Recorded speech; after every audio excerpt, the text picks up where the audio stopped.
Exam नज़दीक है और वक्त कम, तो तैयार हो जाइए भारतीय संविधान के इतिहास से आज के पार्ट को रिवाइज करने के लिए। लुसेंट प्लस PYQs के सबसे ज़रूरी सवाल जो सिलेक्शन का गेम बदल देंगे, बिना रुके बिना घुमाए, बिल्कुल फास्ट रिवीजन मोड में। तो चलिए शुरू करते हैं। पहला प्रश्न है, डॉक्टर भीमराव अंबेडकर और महात्मा गांधी के मध्य सन 1932 में हस्ताक्षरित पुणे समझौते में प्रावधान था।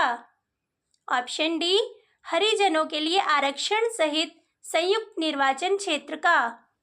वह कौन सा अधिनियम था जिसने भारत में सत्ता ब्रिटिश ईस्ट इंडिया कंपनी से ब्रिटिश क्राउन में स्थानांतरित की थी। ऑप्शन डी, भारत सरकार अधिनियम 1858। निम्न में से किस अधिनियम द्वारा भारत के गवर्नर जनरल को अध्यादेश जारी करने की शक्ति प्रदान की गई? ऑप्शन बी, भारतीय परिषद अधिनियम 1861। यह सिद्धांत कि स्वतंत्र भारत के लिए नए संविधान को तैयार करना मुख्यतः खुद भारतीयों की जिम्मेदारी होनी चाहिए, पहली बार निम्न में से किस एक में स्वीकार किया गया था? ऑप्शन बी, लिन लिथगो का अगस्त प्रस्ताव रेगुलेटिंग एक्ट पारित किया गया। ऑप्शन ए, 1773 ईस्वी में भारत के गवर्नर जनरल को किस एक्ट के द्वारा अपनी समिति के निर्णय को अस्वीकार करने का अधिकार मिला? ऑप्शन सी, 1786 का amendment act. Pitt's India act किस वर्ष पारित किया गया? Option A, 1784। निम्नलिखित में से किस अधिनियम को मार्ले मिंटो सुधार के रूप में भी जाना जाता है? ऑप्शन डी, भारतीय परिषद अधिनियम 1909। मिंटो मार्ले सुधार का उद्देश्य क्या था? ऑप्शन ए, पृथक निर्वाचन प्रणाली।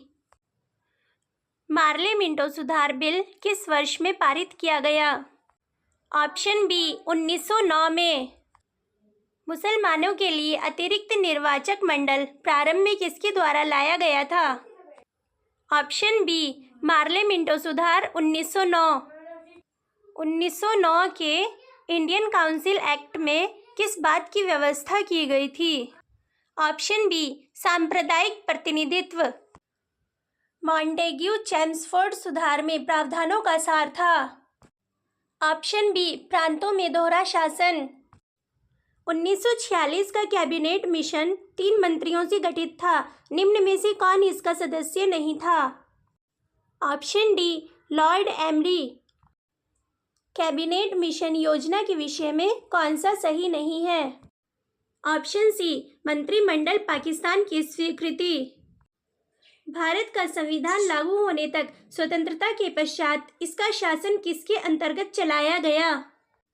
ऑप्शन सी, 1935 के भारत सरकार अधिनियम के अनुसार। भारतीयों को सन 1947 में सार्वभौम सत्ता सौंपने की योजना निम्न में से किस नाम से जानी गई?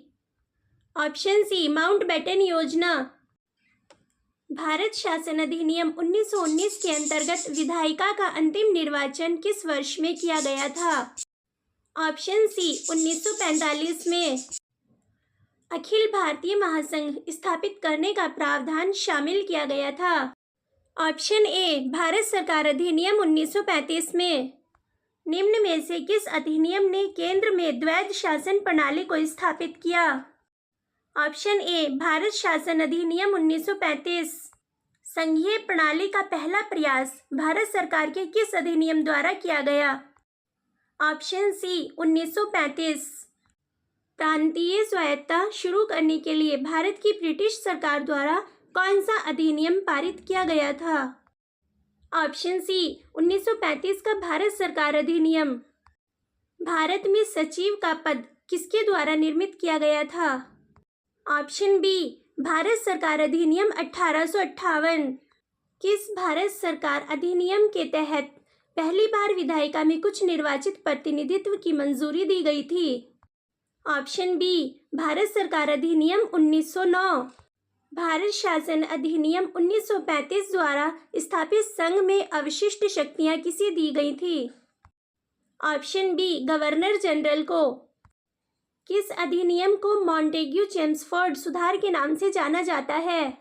ऑप्शन बी, भारत शासन अधिनियम 1919। कौन सा यूनाइटेड किंगडम की संसद का एक अधिनियम है जिसने 1947 में ब्रिटिश भारत को भारत और पाकिस्तान के दो नए स्वतंत्र उपनिवेशों में विभाजित किया था? ऑप्शन डी, भारतीय स्वतंत्रता अधिनियम। किस वर्ष का Pitt's India act British east India company की वाणिज्यिक और राजनीतिक कार्यों के बीच अंतर करता है? Option D, 1784। तो कितने क्वेश्चन सही हुए कमेंट में अपना स्कोर ज़रूर लिखना। अगला पार्ट मिस ना हो उसके लिए सब्सक्राइब प्लस बेल आइकन अभी दबा दीजिए। तो मिलते हैं नेक्स्ट धमाकेदार पार्ट में, तब तक के लिए ऑल द बेस्ट।